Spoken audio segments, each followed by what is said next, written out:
Salut, c'est Antoine et je suis ravi de te retrouver dans cette nouvelle vidéo pour Poker et Stratégie, ma chaîne YouTube, où je présente mes résultats au poker et différentes sessions que je peux jouer. Voilà, c'est un vlog poker où je montre mon évolution essentiellement sur les tables de cash game, parce que c'est ce que je joue le plus, même si à terme il y aura de temps en temps des MTT et des expressos, je vais m'amuser un de ces quatre à en jouer. Donc voilà, cette vidéo du lundi, c'est la vidéo du suivi de mes résultats. Donc on va voir un petit peu l'évolution de ma bankroll. On va voir d'abord le plus gros pot perdu et ensuite le plus gros pot gagné cette semaine, puisque c'est la même personne en face. Donc je les ai mis dans l'ordre dans lequel c'est arrivé. C'est vrai que d'habitude je fais dans le sens inverse. Voilà, donc un petit suivi. Et avant de commencer cette vidéo, comme d'habitude, je t'invite à la liker dès à présent. Ça te prend 2 secondes et c'est très important pour moi pour les faire connaître. À t'abonner à la chaîne si ce n'est pas encore fait, puis à laisser un commentaire à la fin de cette vidéo si tu le souhaites. Voilà, donc c'est parti.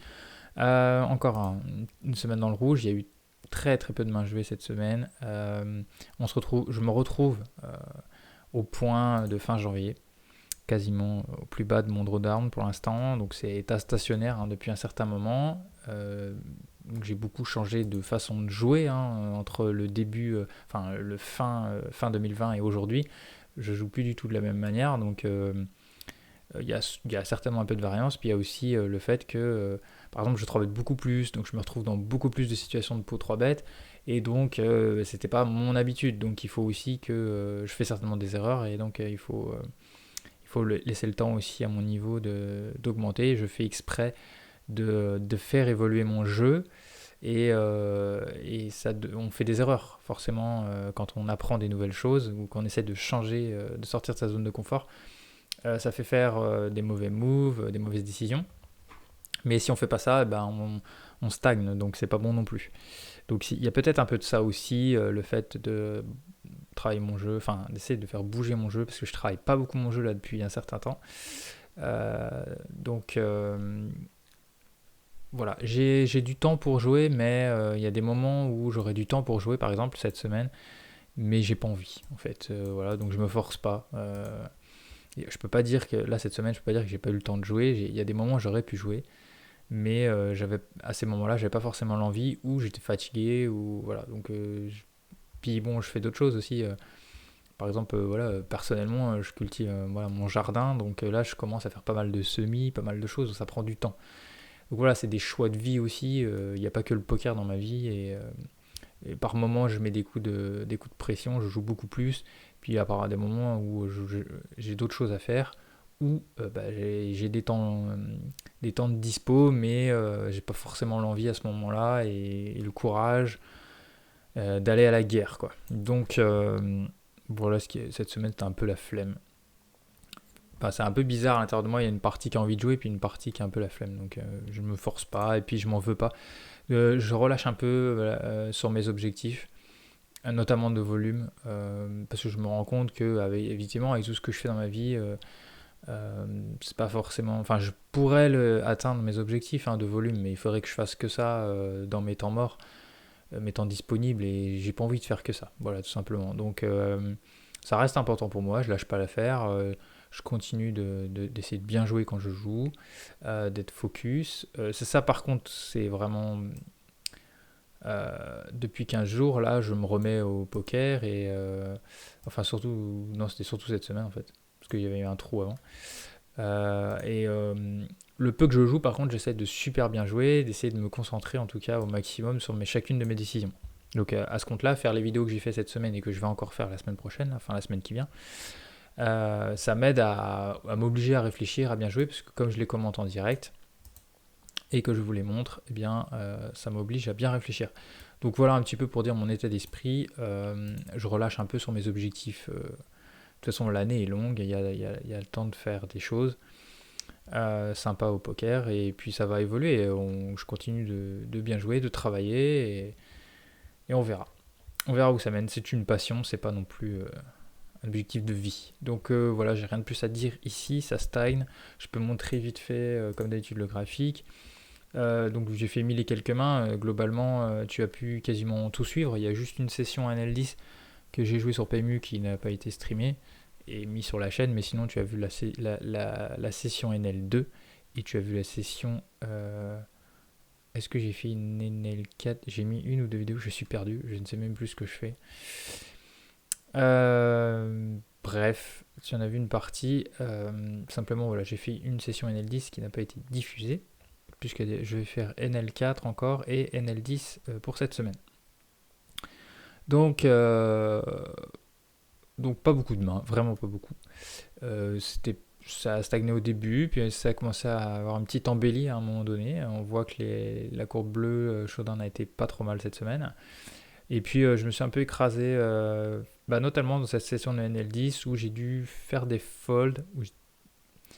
Et je sais pas trop en fait. Enfin, j'ai l'impression que. Après, ça dépend aussi de la variance des runouts qu'on a. Il y a des fois on doit folder. Donc je sais pas si c'est du relâchement ou si c'est parce que voilà, je suis encore dans de la variance où je suis obligé de folder. Mais voilà, moins 2K avant 1000 mains, c'est pas. Ça correspond pas à ce que j'avais ces derniers temps, en tout cas sur la red line. Parce que pour une fois, la blue line n'était pas trop mal.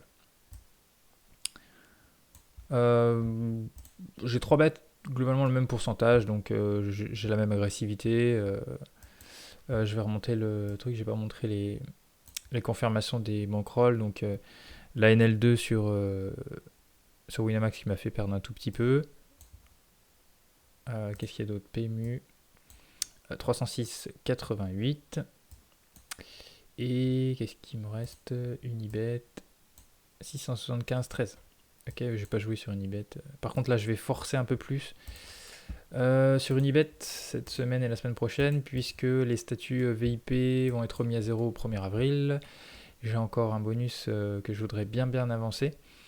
Et un statut où je suis presque au statut d'après, donc je vais essayer d'aller le choper. Ça me fera un ticket Exapro, donc un spin ou Expresso, c'est la même chose, à 5 € qui va m'être offert, donc je vais aller le chercher. Plus voilà, finir de débloquer le bonus qui est en cours. Et comme ça, après, je pourrais tranquillement grinder un peu partout. Néanmoins, je vais quand même forcer sur Unibet là, pour faire remonter cette bankroll qui stagne. Je pense que le plus simple, c'est d'aller vraiment jouer sur Unibet. Donc, je vais un peu plus forcer sur cette room, même si je n'ai pas le tracker. Voilà ce que je pouvais dire. On va donc aller voir d'abord, une fois n'est pas coutume, dans cette vidéo, je vais d'abord montrer le plus gros pot perdu.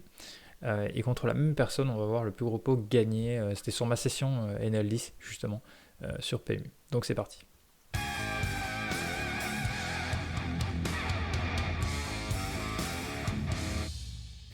Alors, pour ce pot perdu, alors c'est pas un gros pot. Hein, j'ai pas perdu de gros pot cette semaine sur ces 1000 mains. Donc c'est une paire de dames. Et je me retrouve donc face à une personne où j'avais quand même quelques mains. 241 mains, mais bon, il y en avait certainement un peu moins quand j'ai joué à la main précisément. Donc j'ai paire de dames, j'open donc cut-off 2,5, standard. Je me fais 3 bêtes x 4, hein, ça se digne plutôt standard, donc je décide de 4 bêtes, pardon. 4 bêtes les 25 bébés. Et la personne décide de call. Alors sur son profil c'est 44-16, donc quelqu'un d'assez loose, mais 5-5 en 3 bêtes, donc ça trouve en plus, si on enlève ce 3 bêtes là, et ça trouve il y avait très peu de 3 bêtes, hein, donc c'est vraiment très peu de 3 bêtes, donc on est sur une main globalement qui paraît être forte. Et aussi à noter que c'est quelqu'un qui pose flop et 2,3 d'AF, donc standard, assez agressif mais pas plus, et on le voit que c'est plutôt flop et turn, très rarement river, donc plutôt river, on s'oriente plutôt sur de la value. D'ailleurs river bet 23% de fréquence, donc voilà, c'est à noter. Vu que c'est moi qui est 4 bet, donc j'obtiens un check sur ce 5-5-6 rainbow, je décide de façon standard de ces bêtes un tiers pot, ou peut-être même un quart d'ailleurs ici. Donc la personne call. Sur ce roi, elle check, et je décide de check une deuxième fois, enfin derrière je veux dire, check back. Bon, c'est un pot 4 bêtes que j'ai ces bêtes maintenant. C'est vrai que La question se pose de push en fait les 6,13€ parce que bon bah maintenant que c'est un pocket bet qui est GC bet, les codes de push, je suis tellement engagé, j'ai mis tellement d'argent au milieu que je peux plus vraiment. Enfin c'est pas, je pense que c'est pas très grave de faire tapis ici. Néanmoins si on s'interroge un peu à sa range qui va call sur ce flop, sachant que sur les 240 mains que j'ai, il y a 50% de fold to ces bêtes.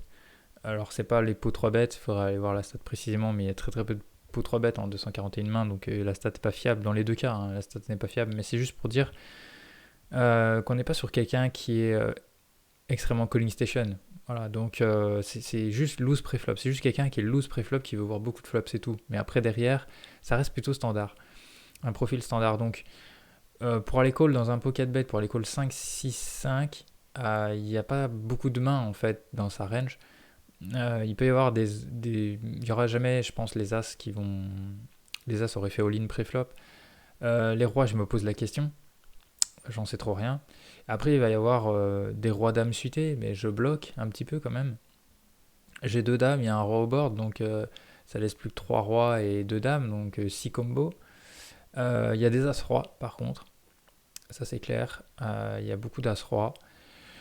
Potentiellement, vu que c'est quelqu'un de loose, il peut y avoir des rois valets suités, rois 10 suités, c'est possible. Est-ce que c'est des mains qui vont me 3 bêtes? Je suis pas sûr. Peut-être roi valet suité à la limite, mais ce sera plutôt des rois dames, as roi, peut-être des paires de rois, mais ça serait assez étonnant. Il peut y avoir des paires de valets. Il y aurait le dernier combo de paires de dames qui reste aussi, c'est possible. Et après, il y a aussi. Tout à l'heure, je pensais à genre As5 suité. Parce que j'ai revu la main avant de démarrer la vidéo. As5 suité, c'est quelque chose qui est possible, qui peut call ici. Parfois, on aura des personnes qui vont te faire ça avec genre des 7 et 8 suités. Je pense beaucoup moins à 4 et 3 suités, mais en tout cas 7 et 8 suités, je sais qu'en small blind, big blind, il y a des gens qui 3-bet ça. Et comme c'est quelqu'un de loose, qui va pas beaucoup folder pré-flop, qui peut call le 4-bet avec ce genre de connecteur suité. Donc voilà, c'est à peu près tout ce que je mets dans sa range. Je vois pas d'autre chose. Donc ce roi touche une très grosse partie de sa range, je pense. La majeure partie de sa range, en fait. Parce que des 7 et 8 suités, je veux dire, il y a 4 combos, mais il y a beaucoup d'as-roi. Il y a encore des rois-dames. Il peut y avoir des rois-valets suités.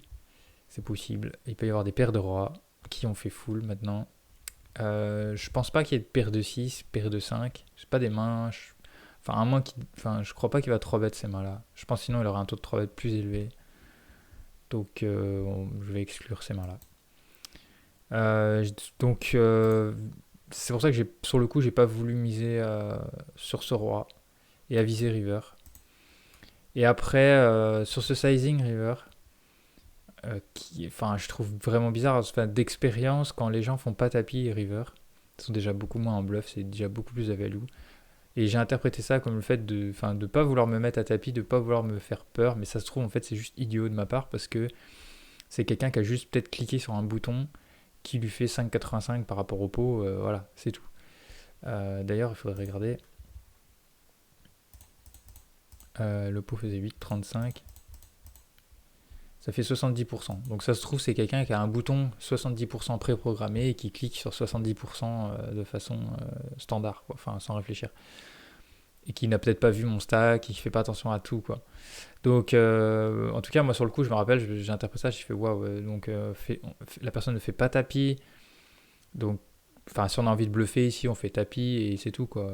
En tout cas, on me met 6,20€ et quelques, quoi. Donc, j'ai interprété ça comme de la force en plus de ça. Et comme pour moi, sa range est plutôt beaucoup sur des rois. Après, il peut y avoir du trap avec paire d'as, mais c'est quand même moins courant. Mais il y en a qui le font, hein. Donc, on est plutôt sur de la paire de rois avec des as-rois, des rois-valets, rois-dames. C'est à peu près tout. Et le problème, c'est que 7 et 8 est rentré. C'était le seul connecteur suité, je pense, qui pouvait call au flop. Je pense pas qu'un 8 et 9 suité va call, mais en tout cas c'était 8 oui, et donc là il est rentré. Donc en fait même cette main-là qui était un peu marginale, à la fois dans sa range en fréquence et à la fois sur, sur le move pré-flop et flop, enfin bref. Bah en tout cas cette main-là est rentrée. Donc en fait il reste plus grand-chose dans sa range qui a pas hit le board, je vois pas. Je vois pas, enfin, même une paire de valets va pas faire ça en fait, enfin je crois pas. Vu que j'ai check turn, bah, la paire de valets elle est contente de recheck ici et d'espérer un check de ma part river, hein. Donc à moins de tourner en bluff les valets, mais ça c'est voilà. Donc pour moi je suis battu, j'ai décidé de fold. Donc bah, là je t'invite en commentaire, hein. C'est pareil si tu penses que c'est bien joué ou pas bien joué de ma part. J'en ai pas encore parlé avec d'autres personnes, donc voilà. En tout cas j'ai pris cette décision là. Donc c'est quelqu'un où j'ai eu pas mal de situations de ce genre. Et donc du coup maintenant on va aller voir le plus gros pot gagné cette semaine, donc c'est contre la même personne, du coup ça va être intéressant puisque c'est une main qui est arrivée après. Donc c'est parti.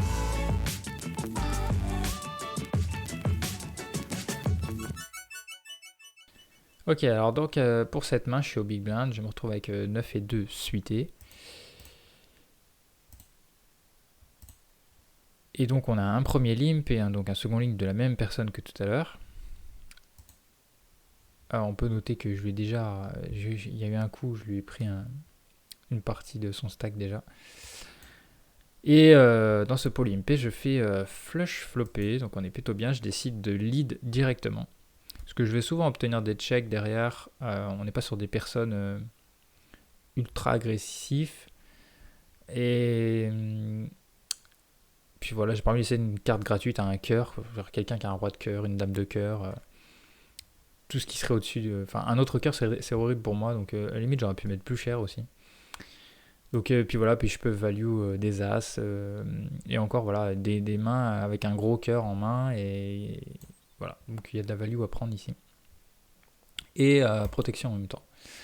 Là je me fais raise donc par cette personne toujours qui est, je le répète, pas mal agressif au flop, un petit peu moins turn et encore moins river. Donc là il y a pas mal de mains qui peuvent faire ça, hein, vu que c'est un joueur récréatif, il suffit qu'il ait 7 et 6, As 6, As 7, 7, 7, 6, 6. Je pense pas qu'avec un simple As, ou alors un bon As, As X, pardon, As Do avec le roi de cœur, par exemple, As Roi avec le roi de cœur, mais encore ça aurait peut-être raise préflop. Donc ça serait moins haut que ça, genre As Valet avec le valet de cœur. Donc c'est mains impossible, toutes ces mains-là. Donc je décide de call en tout cas, je vais pas lâcher une flush au flop. Je check sur cette dame, la personne décide de 2 barrels cher. Je décide de call. Et encore une fois, j'ai joué tellement de mains contre cette personne et je me rappelle plus comment j'ai gagné cette. Je vais pas regarder la main où j'ai gagné les 5 et quelques euros contre elle. Mais je l'ai grillé une fois, je crois. Donc du coup, je lui donnais moins de respect quand même au bout d'un moment. J'ai foldé les dames tout à l'heure et j'ai gagné une main contre elle entre les deux. Et donc voilà, donc je décide de simplement call quoi. Et là je recall parce que j'ai pas la meilleure flush, hein, mais voilà, il y a plein de mains que je bats, notamment voilà, As-6 off quoi. C'est un pot limpé, faut pas l'oublier, on n'est pas très très haut dans les mains quoi. Enfin, rarement il y aura roi dame de cœur, rarement il y aura roi valet de cœur, c'est peut-être des mains que n'aurait pas overlimp, puisqu'il y a un PFR de 16 quand même, donc bon, je sais pas. Donc voilà, on n'est pas sur. De toute façon, là, il n'y a guère que des flushs supérieurs à la note qui nous battent, hein. Et c'est possible des valets 10 de cœur, hein, c'est possible, hein. C'est pour ça que je décide juste de call. Mais voilà, comme c'est une personne à qui j'ai pris un gros pot avant et je me rappelle, et qu'à ce moment-là, je lui accordais beaucoup moins de crédit et je commençais à avoir des regrets pour la paire de dames, par exemple. Parce que bon, la situation est complètement différente, hein. Là, on est sur un pot limpé, hein. Attention, c'est pas du tout les mêmes ranges. Tout à l'heure, on est sur un pot 4 bêtes, donc c'est pas du tout pareil.